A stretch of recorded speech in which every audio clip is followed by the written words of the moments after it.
Gleich nachdem Konstantin seinen Abschluss in der Schule erreicht hatte und die Sommerferien begannen, fuhr Frank mit den beiden Jungen zu seiner Mutter nach Spanien in den Urlaub. Seine Bitte, ich solle auch mitfahren, hatte ich abgelehnt, obwohl ich inzwischen wusste, dass seine Affäre beendet war. In meinem Entschluss hatten mich Konstantin, aber besonders auch David unterstützt. Er hatte eindringlich an mich appelliert: Mama, komm nicht mit, ihr streitet euch doch sowieso nur. Und dann sagte er etwas, worüber ich noch lange nachgedacht habe. Irgendwann muss man begreifen, dass etwas zu Ende ist, auch wenn es einem noch so schwer fällt.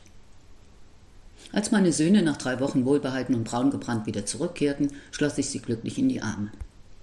Der Aufenthalt am Meer hatte den beiden sichtlich gut getan und sie berichteten ausführlich, was sie erlebt hatten. Während Konstantin sich über Miriam lustig machte, die Frank im Urlaub kennengelernt hatte und an ihr alles Mögliche auszusetzen hatte, sagte David bestimmt: Ich finde sie nett und hübsch ist sie auch. Einige Tage nachdem die Jungen wieder zu Hause waren, rief meine Schwiegermutter an. Sie zögerte nicht lange und fragte mich gerade heraus: Sag mal, hat David dir schon einmal Geld weggenommen? Erschrocken über ihre Frage log ich: Nein, natürlich nicht. Ich möchte wetten, schimpfte sie aufgebracht, dass er mich bestohlen hat. Ohne mir meine Anspannung anmerken zu lassen, gelang es mir schließlich, sie zu besänftigen. Ich konnte David nachträglich sowieso nichts mehr nachweisen. Darum war es zwecklos, ihn jetzt noch danach zu fragen. So verdrängte ich den unangenehmen Gedanken, zählte jedoch, um jegliche Versuchung von ihm fernzuhalten, von nun an in seiner Gegenwart das Geld in meinem Portemonnaie. Um seine heimliche Raucherei zu unterbinden, mit der er zu meinem Kummer wieder angefangen hatte, durchsuchte ich regelmäßig sein Zimmer nach Zigaretten. Bei einer dieser Kontrollen fand ich einen Stapel Werbeprospekte unter seinem Bett und wusste gleich, dass ihm seine Lust zu arbeiten schon wieder vergangen war. Mürrisch meinte er, hab keinen Bock für die paar Pfennige in der Gegend rumzulaufen. Das wunderte mich nicht, denn am liebsten zog er mit Freunden umher, und außer dass er hin und wieder Fußball spielte, hatte er keine anderen Interessen. So blieben seine Leistungen in der Schule, obwohl er inzwischen die Klasse wiederholte, auch dürftig wie zuvor. Während ich mir um Konstantin keine Sorgen mehr machen musste, gab mir David immer mehr Anlass dazu. So kam er eines Tages mit glasigen Augen und einer Alkoholfahne nach Hause. Bin gleich wieder weg, murmelte er im Vorübergehen mit belegter Stimme. Will noch zu Charlie. Das glaube ich kaum, erwiderte ich streng. Du riechst nach Alkohol. Und obwohl er entschieden leugnete, auch nur einen Tropfen getrunken zu haben, schickte ich ihn in sein Zimmer. Ist ja gut, maulte er. Ich habe bei Alex ein Glas Bier getrunken. Und das, er schaute mich frech an, ist ja wohl nicht schlimm. Ich hatte keine Ahnung, wer Alex war. Doch als ich mich auf eine Diskussion nicht einließ, verschwand David ohne ein weiteres Wort in seinem Zimmer. Noch am selben Abend heftete ich ein Blatt Papier mit Regeln an seine Zimmertür und achtete darauf, dass sie auch eingehalten wurden. Doch das musste ich gar nicht, denn David kam in den darauffolgenden Wochen pünktlich nach Hause, rauchte nicht mehr und hatte ausschließlich Umgang mit Jungen, die ich kannte. Am ersten Weihnachtsfeiertag kam Frank zu uns, während wir am zweiten meinen Bruder Johannes, seine Frau Isabel und deren 3 Kinder, die im gleichen Alter wie Konstantin und David waren, besuchten. Tina und ich waren Silvester bei Freunden eingeladen und die Jungs verbrachten den Abend mit ihrem Vater und Miriam in einem kleinen Lokal bei uns um die Ecke. Um Mitternacht trafen wir uns alle auf der Straße, um auf das neue Jahr anzustoßen. Nachdem ich zu Beginn des Jahres gleich mehrere Male geschäftlich nach Berlin hatte reisen müssen und David jedes Mal sehr bedauert hatte, dass er nicht mitfahren konnte, sagte Tina eines Abends: Warum ziehst du nicht nach Berlin? Die viele Fahrerei ist doch schrecklich anstrengend. Ach, wenn das so einfach wäre, entgegnete ich. Musst du nicht in Zukunft ständig diese langen Fahrten unternehmen, fragte sie. Während ich zustimmend nickte, meinte Konstantin, der mit uns am Tisch saß: Das ist eine gute Idee, dann könnte ich bei Papa wohnen.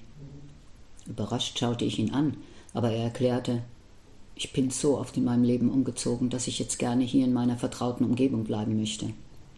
Ja, und David, fragte ich unsicher. Was wird David davon halten?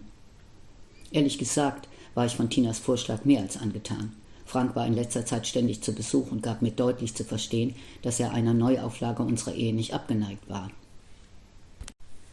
Aber der Kampf um ihn und sein oberflächliches Verhalten hatten meine Liebe zu ihm nach und nach erstickt. Während ich meinen Gedanken nachhing, holte Konstantin David zu uns ins Zimmer und erklärte ihm in kurzen Worten unsere Pläne. Fragend schaute ich den Jungen an. Zu meiner großen Überraschung sagte er: Ich will hier weg, Mama, es ist stinklangweilig hier. Und ehe ich noch etwas darauf erwidern konnte, fragte er aufgeregt: Darf Charlie mich in Berlin besuchen?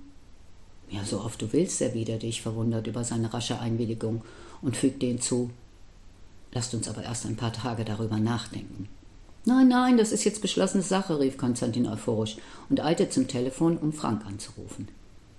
»Geht das jetzt alles nicht ein wenig schnell?« Ratlos schaute ich meine Freundin an. »Nein«, erwiderte Tina, »man muss die Eisen schmieden, solange sie heiß sind.« »Dann müssen wir beide bald auf Wohnungssuche gehen, Dave«, sagte ich, während Konstantin seinen Vater am Telefon die frohe Kunde mitteilte.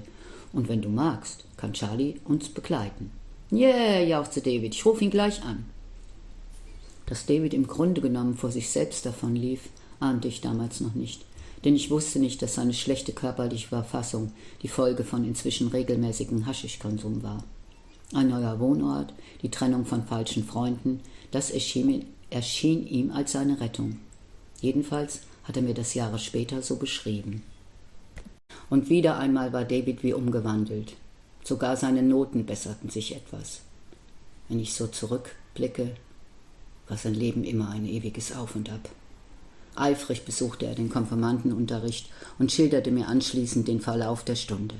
Von dem modernen jungen Pfarrer war er geradezu begeistert und hatte bald den Inhalt des gesamten Katechismus für die Prüfung im Gottesdienst auswendig gelernt. Im Gegensatz zu Konstantin war er felsenfest davon überzeugt, dass es einen Gott gibt. Da ich Herrn Müller vom Jugendamt während der 3 Jahre, die wir hier wohnten, nur zweimal gesehen hatte, fasste ich mir schließlich ein Herz und rief ihn an, um ihn von der veränderten Situation und meinen Umzugsplänen zu unterrichten. Entgegen meinen Befürchtungen, er könnte irgendwelche Einwände haben, verlief das Gespräch für mich sehr positiv. »Teilen Sie mir bitte mit, sobald Sie eine Wohnung gefunden haben und die neue Adresse«, meinte er sachlich und fügte hinzu, »ich werde die Akte Ihres Pflegesohns dann umgehend an das zuständige Jugendamt in Berlin schicken.« Nach einem knappen »Alles Gute« war das Telefonat beendet. Mitte April, kurz nach Ostern, es war noch recht kühl für die Jahreszeit, machten David, Charlie und ich uns auf den Weg nach Berlin, um nach einer geeigneten Wohnung Ausschau zu halten. Die beiden hatten unzählige CDs eingepackt und zuckten während der Fahrt rhythmisch mit Armen und Beinen zu der Hip-Hop-Musik, die mit voller Lautstärke aus dem Gerät drang. Ihre gute Laune war ansteckend und ich sang schließlich laut mit. Ich war überrascht, wie schnell wir Berlin erreicht hatten. Wie immer wohnten wir bei Doris und Wolle, die uns mit lautem Hallo begrüßten. Nachdem ich mir aus der Zeitung verschiedene Mietgebote herausgesucht hatte, machten wir uns am nächsten Morgen zeitig auf den Weg. Während David die Straßenkarte auf dem Schoß hielt, dirigierte mich Charlie durch den dichten Verkehr. Dabei war Davids ausgezeichneter Orientierungssinn eine große Hilfe. Doch die meisten Wohnungen hatten entweder zu wenig Zimmer oder waren viel zu groß und so verging der erste Tag, ohne dass wir etwas Geeignetes gefunden hatten. Am nächsten Morgen fuhren wir dank der Vermittlung meiner Freundin direkt zu einer Adresse in Charlottenburg.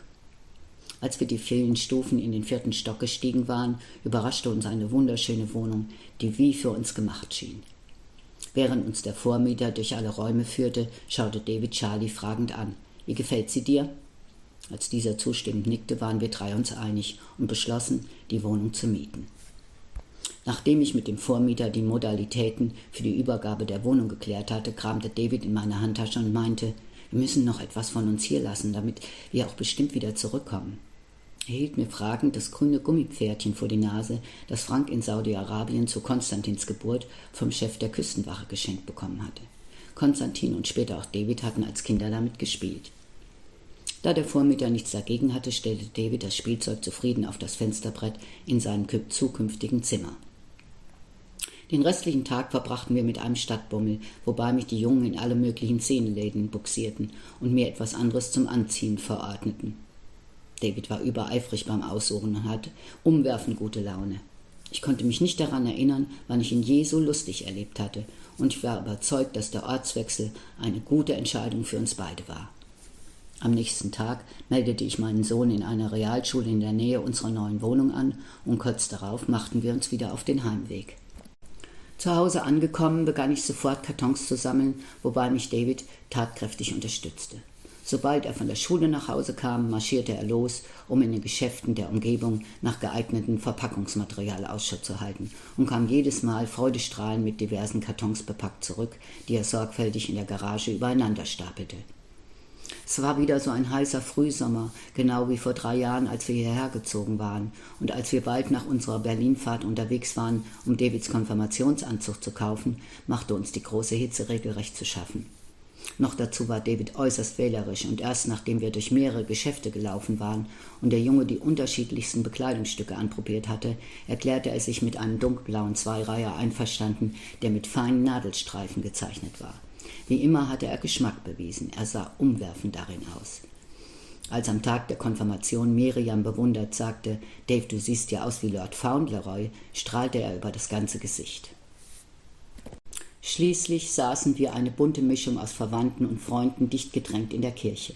Der Gottesdienst verlief nicht so traditionell wie üblich, und ich konnte die Begeisterung meines Sohnes für den Pfarrer gut nachvollziehen.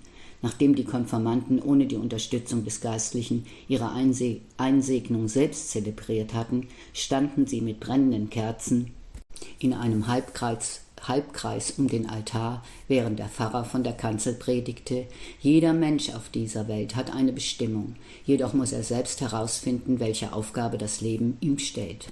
Am Ende der Feierlichkeiten sang ein Gospelchor, so mitreißend, dass es Dora und Thorsten, die mit ihren Töchtern aus Berlin angereist waren, nicht mehr auf ihren Sitzen hielt. Spontan standen sie auf, sangen laut mit und klatschten zum Rhythmus der Musik in die Hände.